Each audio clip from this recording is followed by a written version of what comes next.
Christmas Bloody Christmas is a Christmas-themed horror slasher movie directed by Joe Begos. I've been checking out more films from this director.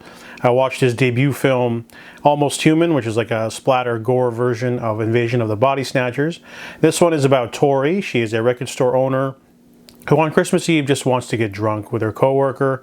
He manages to talk her out of a Tinder date, and they go pre-drinking at a toy store. However, they have a robotic Santa that used to be part of the military, so they've gone haywire and it goes crazy and tries to kill anything that moves. So Tori and her coworker go back to her place to drink and have fun. However, the robotic Santa goes haywire and starts to kill everyone.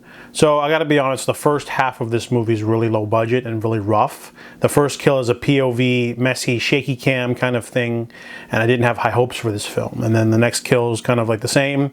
And then the movie does push its boundaries by having the robot Santa kill a family, the one living next door to Tori, and then it goes after her and her coworker and her sister's boyfriend. So then the movie really picks up in the second half when the carnage kicks in and finally the robotic Santa makes it to her, the main character.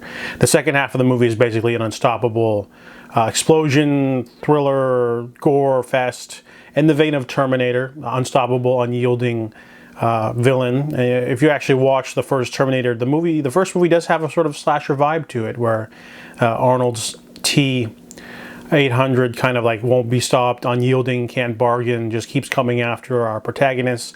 So that's how it is in this movie. The second half really is full of set pieces and gore pieces and really good stuff.